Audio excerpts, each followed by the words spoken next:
1 in 5 suffer. Erase the stigma. Brain difference is not a crime. Mental health isn't just your problem. It's our problem. And now, Mental Health Mondays with Marla and Dave. Welcome to Mental Health Mondays. We're Marla and Dave, and you can adjust your screen. My hair is different again. It's true. I'm the same soul, but my skin that I live in is definitely different. Dave, back to you. Okay, well, thank you, Marla, for tossing it back to me. Now, this is the last Monday of the month, and you know what that means, right? It means that we are always looking forward. It's weird though, because we try to use what Scott Kiloby has given us, and we try to stay in the moment of mindfulness. But to be honest, we're not that good yet. So until then, we still look forward to the last Monday of the month, because that's when Scott Kiloby comes in, and he's our guest. Now, he is slated to be here today. We're a little bit concerned about him right now because we haven't heard or seen from him yet. But that doesn't mean anything, because there's always enough conversation to have. And I just want to quickly remind you that Mental Health Monday is brought to you by Loving Beyond Reason and NAMI San Fernando Valley, and dedicated today, brought to you by the Kiloby Center for Recovery. For Recovery with Scott Kiloby. But right quick, Dave, I have to say that I got to stop to tell everybody that our mission in what we do in bringing this webcast is to be sure that everyone out there understands that you're not alone. That's right. Specifically, like Marla said, the show is brought to you today by the Kiloby Center for Recovery, the Mindful Revolution in Addiction Treatment, and the Natural Rest House Detox Residential Center. And we usually, Scott brings Scott's list. So we're not going to get into Scott's list. And this month, it's 5 signs or situations that indicate someone may have or may develop a mental illness. But until we hear from Scott, we're going to actually go on with a different show. Stay tuned.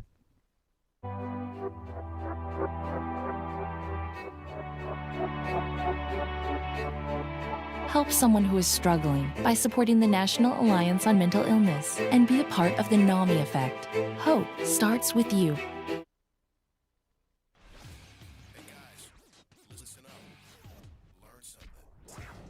So this is kind of going to be like the days of old. You know, by the way, I'll take this opportunity to remind everybody, or to share with everybody, that David and I have actually been broadcasting in some format since 2006. Damn, dude, you're old. 2006? I thought it was 2008. It was 2006. 2008 was the crash. It was before that. We had a studio set up in our house. Remember that? That's true. Anyway. So, like we said, our guest is slated to be Scott Kiloby, the founder of the Kiloby Center for Recovery, the Mindful Revolution in Addiction Treatment, and the Natural Rest House Detox Residential Center. But since he's not here...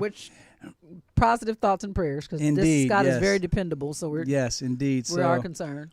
Our hopes are that he is doing well somewhere. Wherever he is, and we hope that he also has a chance to tune in and join us on the show. But until then, one of the things that we can talk about, because while we are not going to try to be the authority on what Scott was planning to share with us today, but we do have family members that suffer. Wealth and years and years and hours and gobs of days. I was going to say family members that suffer with mental health issues. And what I can say, if I were to think back, and Marla, you can help me with this, some of the earlier signs that we could have been clued into, and matter of fact, wish we were more clued into. I would say one of them, and I have to ask someone this, because initially our son, he had a lot of allergies. Did he not, Marla? Mm-hmm. And we were, are you rolling your eyes? I'm not sure what that means. So we were taking him to the pulmonologist. Yeah, he had allergies. He also had asthma. DJ had chronic asthma. He had asthma. And because of that, he was already dealing with potential medications for that. And when the daycare kind of reached out to us and said, we also think that your child is, would it be ADHD? Yeah, he has attention deficit issues. And immediately insisted that we put him on medication. Now, I was absolutely resistant, specifically for, and this is very sad, when you start to feel racial issues or political issues sapping into decisions on this level, because this should not be a decision that is ever made based on other biases. It should just be based on the fact. If you break your arm, you go to the doctor, you get a cast. If your child is diagnosed with a mental health issue, you do what the doctor tells you to do. Excuse me for a minute. Okay. So basically, I think that one of the big things that I wanted to, even before we get into what we recognized with our children and their differences, why it's important. I want to share why it's important to actually understand that you're dealing with something outside the box of what we all consider to be normal. So the reason that that I think that is super important, and in the beginning, to me, searching for a diagnosis for either one of our children was literally in an effort to find help.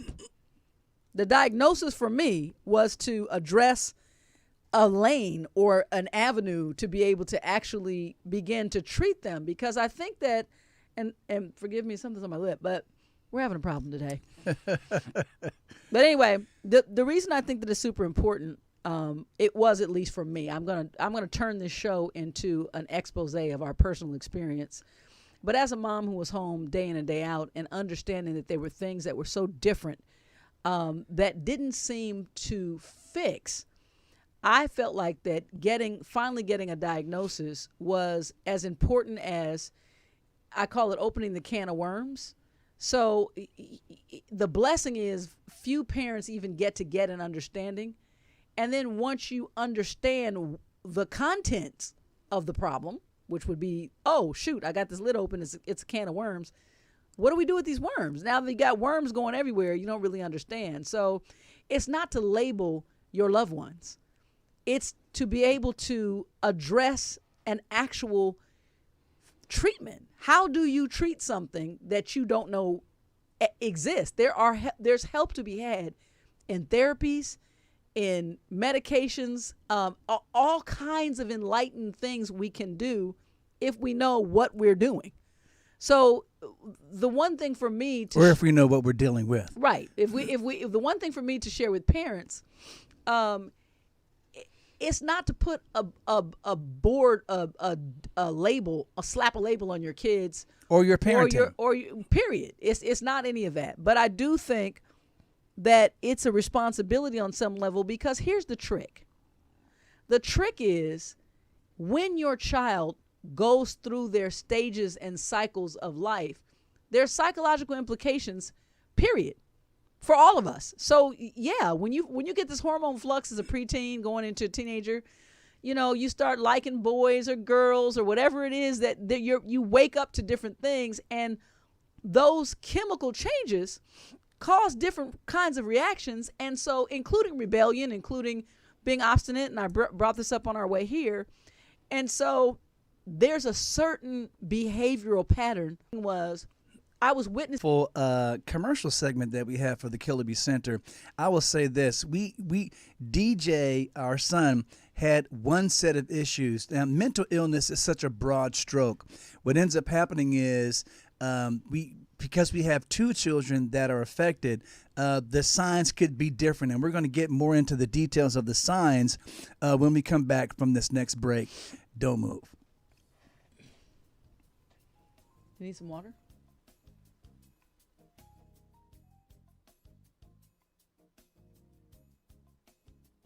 When Dave and Marla get together, it's hot.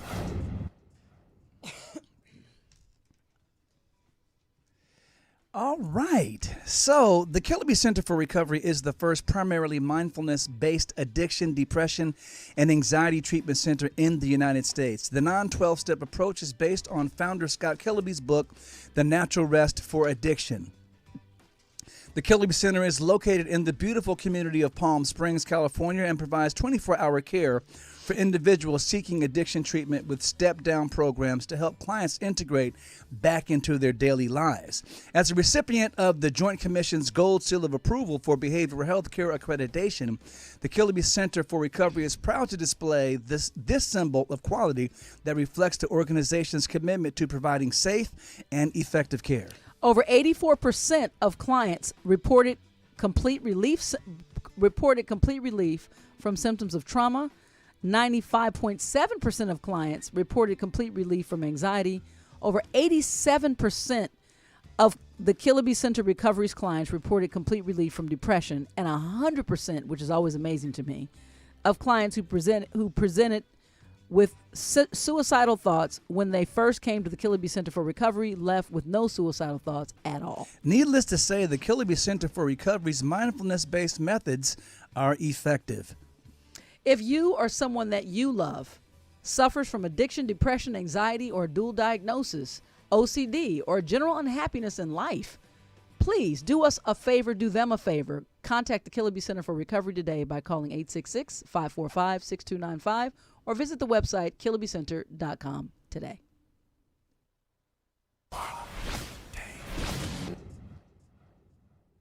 It's time for the Mental Health Minute with Marla and Dave. Oftentimes we focus on problem areas when we talk about mental health. For the next 2 weeks, we're going to focus on ways to improve your overall mental health or your overall psychological well-being. Here are some activities that can help. Get plenty of sleep. Adults should get as close to 8 hours of sleep per night as they can. Although every individual's body differs, sleep is essential for learning and improving daily productivity. Stop to enjoy small aspects of the day. Enjoying the small things may seem cliche, but is important to personal contentment. Try taking a walk or on your break at work to appreciate the beauty in nature. And last but not least, use a stress ball or some sort of other stress reliever. That the way we handle stress directly affects our health. A common method to deal with stress is a stress ball. Just squeeze your frustrations away. And while Marla already said last but not least, we got a couple of more for you to try out. Perform a random act of kindness. Helping others, volunteering, or simply doing one random act of kindness can improve self-esteem. Self-esteem improves mental wellness in a variety of ways, including a self-empowering sense of social connectivity. Exercise. Exercise contributes to cardiovascular health. Improved cardiovascular health leads to better emotional stability and reduced anxiety. Try adding these activities to your daily routines. Keep a mental wellness journal and start tracking your improvement. Brought to you by Mental Health Mondays in partnership with NAMI San Fernando Valley and Loving Beyond Reason. David is a thinker. I never do anything without thinking about it first. Marla is a feeler. I basically wear my personality on my sleeve. But when Marla and Dave get together, it's like a match dancing with a firecracker. Okay, I want to remind you guys that while Scott Kiloby hasn't seemed to been able to show up on the show today, we hope that he's doing fine. I want to remind you that you can still call 866-545. Let me make sure I have the number right, 6295, or visit thekilobycenter.com, or you can email info@kilobycenter.com and still ask for the 5, Scott's list for this week, the 5 signs that your loved one may already be dealing with a mental health issue or may develop a mental health issue in the future. Now, Marla, we were saying that we were talking about our own kids, and you were laying out quite nicely the reason why we think that be aware of the conditions that could possibly indicate mental health issues or lead to them in the future. But let's get into some of the signs that were clearly there for our own kids. Sure. Number Like one. I would say before you start talking, just a reminder that I started off by saying that our son, his daycare first called and said, he has a hard time focusing and he's always wants to play and he has a hard time focusing his attention. So they immediately said he had ADD and wanted to immediately put him on Ritalin. I think that was the that's correct. drug at the time. That's correct. And David we were really just uneducated. We were very young parents and just didn't feel like it. And it goes back to, again, the lack of acceptance for certain types of issues in our community. That's not what we understood to this day. My personal family, at least my father and on his side, they're like, they combat every problem as without the consideration that you have an actual mental challenge in your face, that you can't just treat it like norm. And so it takes a long time, and I was explaining before we went to the break why it takes a long time, at least for parents, because you're battling standard behavioral changes that every teen or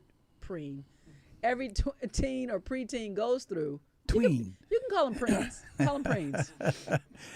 But I would also say the stigma is real. So we battle the stigma, and we talk about that pretty much every week on this show.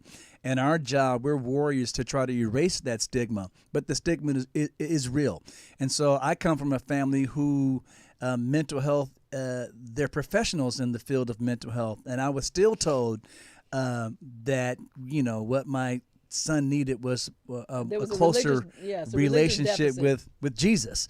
And and I'm not ever going to be one to put that down, but he also needed therapy and medication. In addition to. Yes. So I will say this. At the time when we were first dealing with the first signs for DJ, we were really we thought we had a bigger problem that was starting to bubble up with Moniece.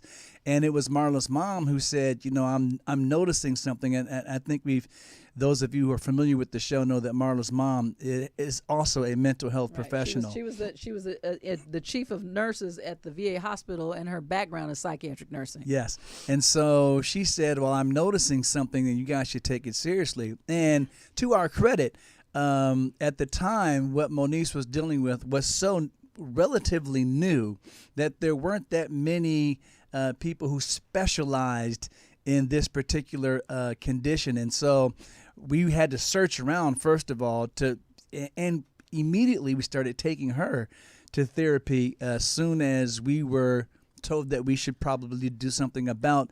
We didn't know what we were dealing with at the time, but that we had something that needed to be dealt with. And let me be clear.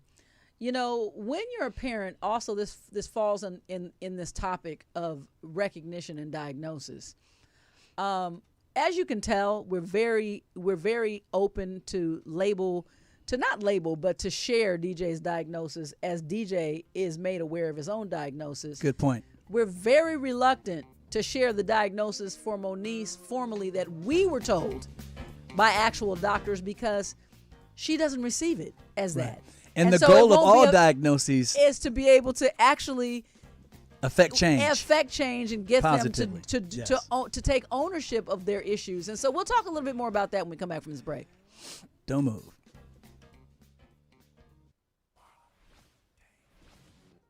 Poll time.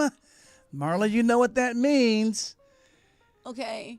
So when I'm 85, my get it, Grandma. skills are gonna stay right. Get it, Grandma. I'm Will Smith now. You just don't leave the box. Stay in this one little space. All right. Well, last week we asked our guests, according to the statistics, what is the most difficult mental illness to treat? The most difficult mental illness to treat. Now, the statistics are in, and your choices were A, depression, B, ADHD, or attention deficit hyperactivity disorder, excuse me, or C, BPD, that's borderline personality disorder. And since Scott's not here, but our last guest did get it right. And she did. She Regina guessed it right. Yeah, she guessed borderline personality disorder, and I was going to say we were going to give Scott a chance to actually make up, because the last time he guessed, I think it ended up being wrong. He was 50-50. His second one was not right. He did state it first. the correct answer, but then he kind of He said backed off of he it. backed It's off true. a little bit. So But this week, our poll question is: what percentage of youth with depression did not receive? Excuse me. bless you, Marla. Marla has a lot of hay fever. So why don't I just help her there? The question is, what percentage of youth with depression do not receive any mental health treatment? Now, that's a travesty unto itself that we even have to ask the question. But what percentage of youth with depression do not receive any mental health treatment? What Your percentage? options were A, 15%, B, 40%, or C, 60%. Now, Scott's not here, so you guys just kind of... It's your turn to be. You guys Try- can step in where Scott is not in the seat for today. Yes, He's hit a the very smart comments. man. Hit the comments and see if you get it right. We will let you know next week. And remember, you guys, still call the Kiloby Center. That number is, I'm pulling it up right now. The number is 866-545-6295, and ask for Scott Celeste. And Scott will be back soon. And again, we hope he's doing great. Back to the show.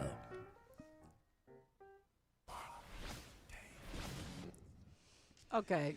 All right, now I'm a- Marla was having all kind of fits there, and I feel bad for her because while this weather is great, but the moisture in the air is causing a lot of things to bloom here in lovely Southern California, and so David, do you mind if I just, because it's my mental and my physical health, Tony, did you wipe with this at any point? No, just is this clean?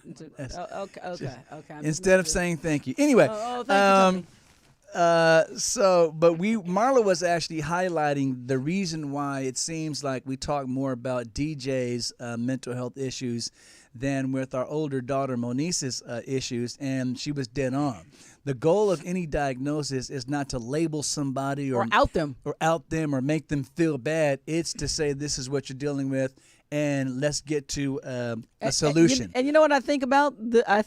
I watch The Handmaid's Tale. And I think about when the women needed to do something and they gather around and they start chanting this thing at somebody. That has to feel. Well, that's part of the stigma. That's the whole point. And that's you why know? we're not trying to stigmatize anyone. So as long as someone is taking the appropriate steps, if they prefer not to have their issue discussed, then we don't discuss it, or we don't say what the diagnosis is, because proclaiming the diagnosis doesn't help anyone. But dealing with it, and then when you're ready to be transparent about it, that's when the help can be had for those who need. Right. So I just wanted to this is a really important topic for everyone who has someone in their lives that are suffering. I think that I'm going to give 3 tips. The first tip is that, number one, your goal is to assist your loved one to take ownership for their particular journey, which could include their diagnosis. It's like you can't take cancer away from someone you love. They have to make the decision on how they're going to court their or chart their path for treatment, and then you support them. So the goal is not to badger them. That's number one. Number two, I believe that when we're talking about helping somebody, understanding, you should know that anytime this space that I'm showing you right here is the consensus. This is the spectrum of norm. It's a ruler. And on that ruler, there are micro measurements of differences that still fall into the level of norm. When your behavior goes completely off to the right or completely off to the left, which I identify by a person who's no longer able to be productive in society or socially productive in society, those are things that you need to look at different than just my expression to wear pink hair. Or if someone's emotional disposition is a problem for them in like Marla said, behaving socially and able to support yourselves in a productive manner. So number 3. My third one is that instead of trying to make something what you feel it should be open enough to observe the reality of what you're seeing in the behavior of your loved one. Because 9 times out of 10, when things you've had especially, I'm speaking now specifically to parents, you've had a lifetime to kind of know at innocent ages how your children are and how they are not. When they take a complete departure, it's reason for concern at best, period. And so start with the basics. Start with a conversation that doesn't accuse accusation. Start with trying to understand and then plugging in to resources that will help outside of you, because there's always the expectation that's silent that exists between a parent and their child, because any loving parent has already expressed by the time the child becomes conscious that what they want is for their child to succeed. And I would say also, this is a note to parents, it's a journey. So a doctor, a therapist who has just met your child might not be as familiar, and it takes time even for a therapist to get up to speed, but allow that time to be had, and don't, like Marla said, don't take things too personally. Now, I will also say this. Therapists are human beings just like the rest of us. So sometimes the diagnosis might be right. Sometimes it might not fit so well. Don't be afraid to keep looking for the right fit, the right therapist, the right approach to mental wellness for your loved one or for yourself. While it is a journey, you have to kind of massage it a little bit sometimes. So trust your mental health professional. And if things don't seem to be working out, because again, the goal is a positive solution for your life, for your loved one's life. If it's not working out, it's not that a positive solution isn't out there. You might just have to try another solution. I would also say this to employers, those that take the chance to hire someone that's dealing with a mental health issue, because they already know the things that they've gone through in the past and the issues that they've had.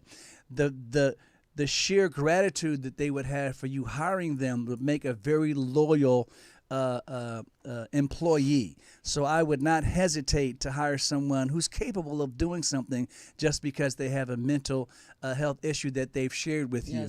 Don't be one that actually carries on the stigma. Employers, you can do your part as well to help erase the stigma. Hire somebody who's dealing with a mental health issue. They would appreciate it. They'll appreciate you. And like Dave says, that goes around the block. We've got to stop marginalizing mental health. Absolutely. Well, we still hope that Scott Kiloby is doing fine. We will check with him after the show. We're actually online. We'll let you guys know, because people are asking, is Scott okay? We'll give you an update, but after this break, we'll continue the discussion. Be right back. Bad. What are you doing? You're Worthless. Don't trust them. They'll hurt you. You're worthless. It's pointless.